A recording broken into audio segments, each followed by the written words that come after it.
General Hospital spoilers tease that finally, after all these years of relentless struggle between light and darkness, Sunny's legacy in Port Charles is coming to an end, and this time.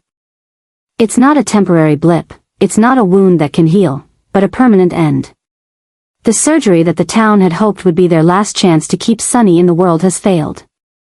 And with that biological collapse comes the inevitable collapse of an empire, a dynasty built on blood, loyalty, love, and countless sacrifices.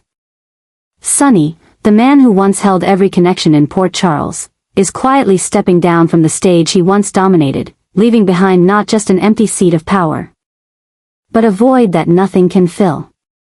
Death was approaching, not as loudly as Sunny had confronted his enemies on the street, not as dramatically as explosions or treacherous plots, but cold, slow, and merciless. An old wound, forgotten amid hundreds of life and death encounters, was now the thing that killed him, a belated price that life demanded of him. No doctor could reverse the deterioration of his body. No emergency plan could pull him out of the clutches of fate this time. And in each last breath, in each slowing heartbeat, one could hear the collapse of an era, Sunny's era. What made this tragedy all the more poignant was that Sunny's legacy was not simply power or money, but a complex web of relationships, each of which was tied to him in its own unique way. Carly, the woman who loved him, who hated him, who left him and then returned, was now standing by his bedside, holding his hand, saying nothing. Jason, the loyal warrior who had shared every secret and battle with Sunny, could not hide his shock. The children, the grandchildren, the people who had called Sunny by his nickname, stood still, realizing that the solid protection they had relied on was crumbling. Port Charles, a small but volatile town, had been kept stable not by the law, but by Sunny's very existence. He was no hero. But he was no villain. He was the line, the invisible fulcrum between chaos and order. But now, with his departure becoming more certain by the hour, the town was facing a new madness. An unprecedented power vacuum, where everything that had been preserved by blood and tacit agreement was now thrown into the fray. Characters like Ava, Valentine, and even seemingly unrelated figures like Jordan, Mac, and Martin, all begin to reposition themselves as the tide turns. Who will step up to replace Sunny? Who can control the docks? Who can keep the peace between the families? And most importantly, who will be held accountable for the fallout from Sunny's death? Jason was once his right-hand man. But is he ready to return to his old position when his own psyche is now melting in grief? Will Carly, once the soul behind Sunny's strategy, continue to stand in the shadows or step up to take control of her own destiny and the empire he left behind? But the real tragedy isn't about power. It's about the small dreams Sunny never gets to fulfill, the children's birthdays he missed, the unfinished conversations with Rocco, the peaceful afternoons he promised Olivia but never kept. The fragments of life that Sunny once thought he could one day rebuild are now mere illusions, as death slowly draws its last breath from his body. No one in the town is truly ready for this, even though everyone knows it will come. And in that confusion, a new era begins, without Sunny, without his protection, and with no one to hide behind. Each character is now forced to stand up to reality, to choose their own path as the pillars fall. As Sunny's legacy ends, a new world will be born. But it will no longer be the old world, where a man can be a boss, a father, a lover, and a savior. Port Charles is losing more than just a person, it is an icon, an identity. A heart that silently beats for something greater than itself. And as that last breath left Sunny's lips, we knew, not just a character, but the history of General Hospital was turning a new page. A new page, not knowing if anyone had the strength to continue writing it. Sunny, amid the chaos and political and emotional storms swirling around Port Charles, is suddenly faced with something no one expected. The legacies he tried to bury are coming back to him. But rather than material things, power, or status, Sunny's true legacy is the profound impact his life has had on those around him, and the cost of everything he's done, sacrificed, and chosen. One of the new adjustments emerging is the undeniable change taking place between Sunny and those closest to him, Jason, Carly, and Jocelyn. Each is reacting differently to the changes that are engulfing Sunny's life, and it's creating a series of emotional earthquakes that can no longer be quelled or controlled. Sunny is no longer just the center of power, but now the center of an internal conflict, between gratitude and resentment, loyalty and rebellion. Jason, who was once the most loyal right-hand man, the one who never asked questions, never betrayed, is now faced with a difficult choice. Jason has changed, no longer just a follower of orders. He is beginning to question Sunny's legacy. Were the years of fighting for an empire without papers, without public affection, without acknowledgement, worth it? Jason is now a man who has sacrificed personal happiness for duty. And his silence is slowly turning into a deep inner rift. If Sunny continues down the same path, will Jason follow, or will he finally choose his own path? Carly, the woman who has always been by Sunny's side, from comrade to lover, from ally to rival, is also undergoing a painful transformation. Sunny's legacy to Carly is not just power or money, but a searing loneliness. Carly had been behind every decision, quietly paving the way for Sunny without anyone knowing. But now, she was forced to face the truth that what Sunny chose to keep, sometimes the past, sometimes hatred, had swept her whole life away, and cost her more than her freedom. She began to think about what would happen when Sunny was no longer there, not in body, but in the position of coordinator of everything. Could she step up? Or would she step out completely? To redefine herself? And Jocelyn, the new generation, Carly's blood, who had loved Sunny like a family, was now the one who dared to say what the adults did not dare to say. Jocelyn could no longer keep silent. She questioned, she protested, she was hurt that people like Jason and Carly were still caught in Sunny's old orbit. Jocelyn is the voice of a new generation, of a Port Charles that doesn't want to live in the shadow of backroom deals, bloodshed, and false promises. And it's that voice, young, strong, angry, that's making it clear to Sunny, his legacy is not just those who will carry it on, but those who will tear it apart. The adjustment isn't coming from outside, it's coming from within.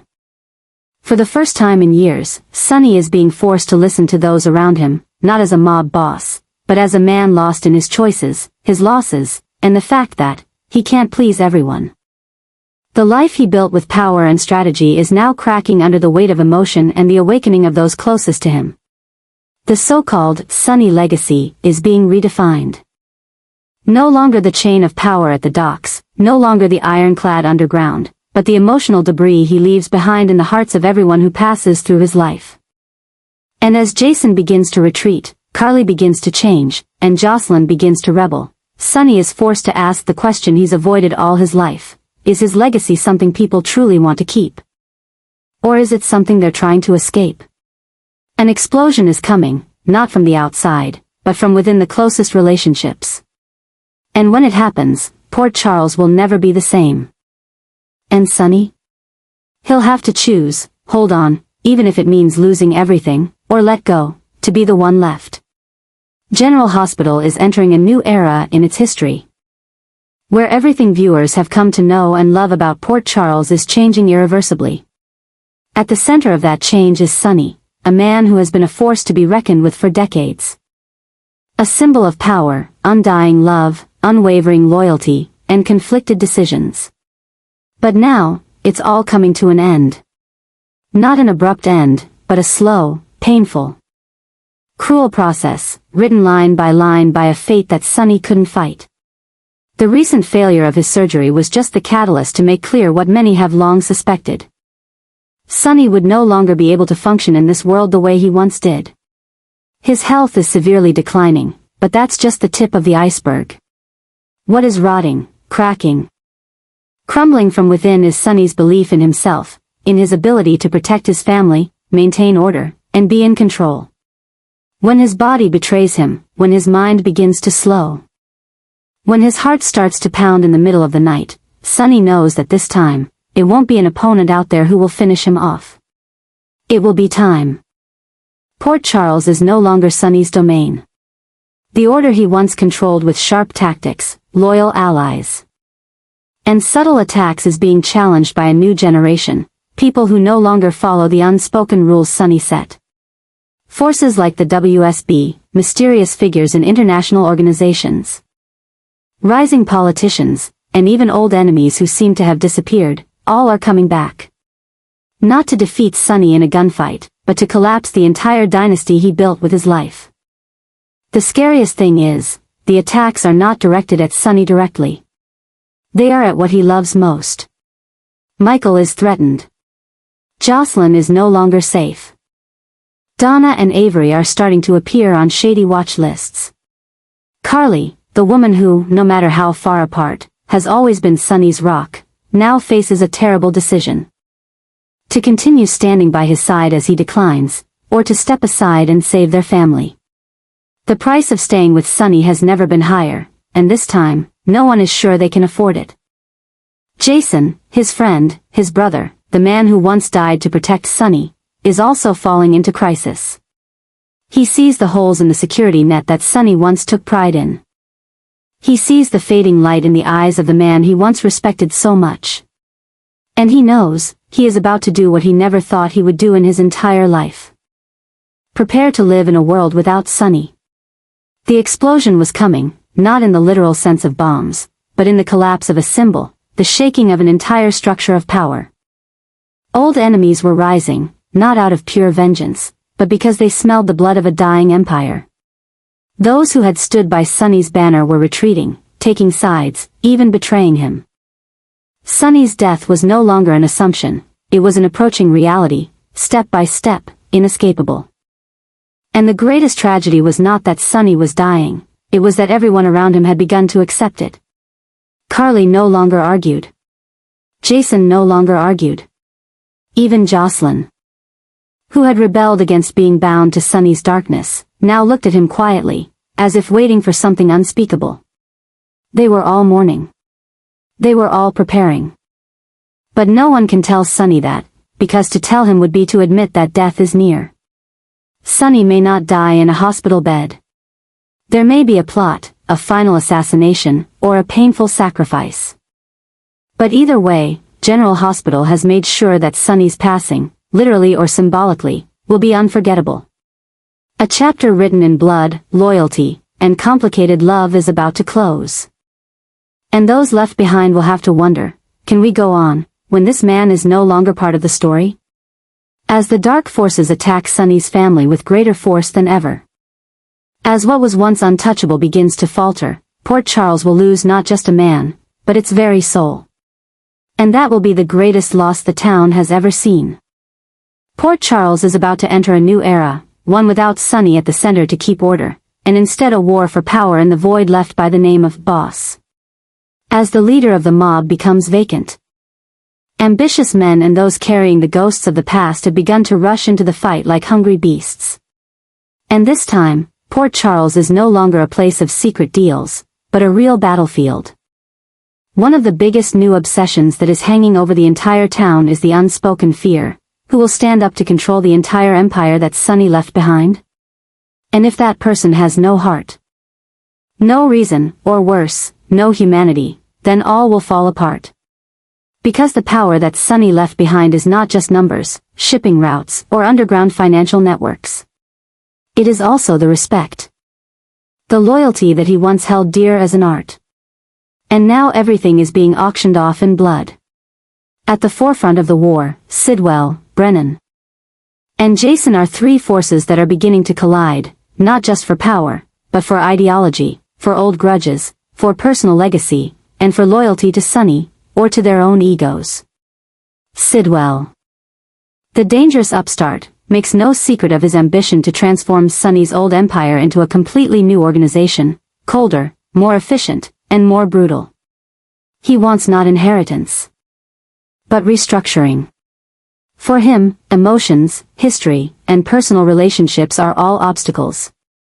He believes in absolute power, and is willing to trample on everything, even what Sunny once considered sacrosanct, to achieve his goals. Brennan, an old force that seemed to have been pushed out of the game, is now back with all the secrets, intrigue, and political connections that once made many bow their heads. He doesn't need to be hands-on, he manipulates. For Brennan, this war isn't just about mob power, it's about controlling Port Charles from behind the scenes. He doesn't just want to be the boss, he wants to be the name no one dares speak. And then there's Jason, the man who seemed to want to retreat after so much loss. But now, with Sonny gone to protect him, with the lives of those he loves at stake, and his own conscience at stake, Jason can't stand by. He doesn't want to be the boss. But he also can't let the likes of Sidwell and Brennan steal everything Sonny has worked so hard to preserve. Jason isn't in this war for power, but for honor, and for the heart of a Port Charles that's about to fall into the wrong hands. One of the biggest shocks of this era is that everything that was once stable, once orderly, is now caught in a new maelstrom of obsession, a Port Charles without Sonny, without limits, without compromise. Defenses begin to crumble. Those who were once silent are forced to choose sides.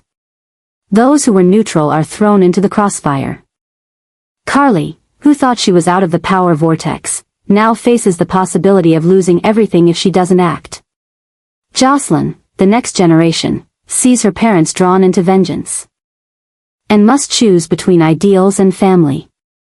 Dante, Michael, Ava, even characters like Anna and Laura, all are drawn into a game they can't refuse. Each must decide, protect the past, accept the present, or forge an uncertain future with new players. This war is unlike any before it. It has no clear rules. There are no heroes or villains. There are just people, each with their own pain, their own purpose, their own darkness, and all of them are on the verge of their final explosion. Port Charles will never be the same. And when the smoke clears, no one will come out unscathed. Sonny's legacy, no matter who inherits it, will not be intact. And as Jason, Brennan, and Sidwell engage in a brutal confrontation, General Hospital viewers will witness one of the most shocking, darkest, and most violent episodes in the show's history. There is no time for mourning. Now is the time to survive, or die. Sonny, who has been the beating heart of General Hospital, a symbol of power and emotional complexity for more than 2 decades, is now facing one of the most imposing events of his life. The possibility of leaving the Port Charles stage in a context completely out of his own choosing. And the scary thing is not the character's end, but the way that departure is shaking the very soul of the show. No longer just vague rumors or short-term shocks to attract viewers. This time GH seems to be truly prepared for Sonny to leave, either permanently or for a significant period of time. And if that happens, it won't just be a character being written off, but a core structure being removed, leaving the entire system of characters and storylines shaken beyond recognition. Sonny has long been more than just the boss of the underworld. He's the linchpin that holds Jason, Carly, Ava, Michael, Jocelyn, Dante, Olivia, and even characters like Anna, Laura, and Valentine together. He's present in every major storyline, from love to hate, from gang warfare to city politics. His presence is the magnet that keeps viewers coming back day after day. But now, as the writers begin to move the pieces away from Sonny, fans can't help but feel uneasy. GH is changing, and it may be losing a piece of its soul. Sonny's exit feels more than a creative choice, it feels like an imposition. One that could come from outside, contracts, behind the scenes, or from within, a desire for innovation, audience reaction. But no matter where it comes from, one thing's clear. Sonny is being pushed into a passive, vulnerable, and increasingly invisible position. The failed surgery, the decline in health, the shrinking social circle, the rise of new powers, the disintegration of his family, the relentless attacks on him, all of it was designed to bring him to his end. And when he was gone, or dead, or retired, GH would never be the same. Not because the remaining cast wasn't talented. Not because the other storylines weren't compelling. But because Sonny was the spine of this fictional town. No one could ever fully replace him. Jason could carry the load, Carly could become more central, but the emotion, the history, the depth that Sonny brought was something that couldn't be rewritten, couldn't be replicated. Viewers were starting to sense it. Some felt that the show was losing its usual charm, its suspense, its appeal. They weren't drawn into the confrontations anymore, because Sunny's cold, empathetic gaze was missing. The tense dialogue scenes no longer have the same depth and tension as when Sunny stood in the middle of the room and could decide a character's fate with just a glance. When Sunny weakens, GH weakens. And when Sunny leaves, GH risks losing its most distinctive voice. Port Charles is facing a power vacuum, but more importantly, an emotional one. The show is entering a new era, but the price could be too great. If it's not careful, instead of innovating, GH could erase the very reason millions have stuck with it for decades. A central character who is both light and dark, flawed and full of love, Sunny Corinthos. The question now is no longer, will Sunny leave, but, can General Hospital truly survive without him? And if it does, it will be a completely different show, with a heartbeat that is no longer as familiar as it once was.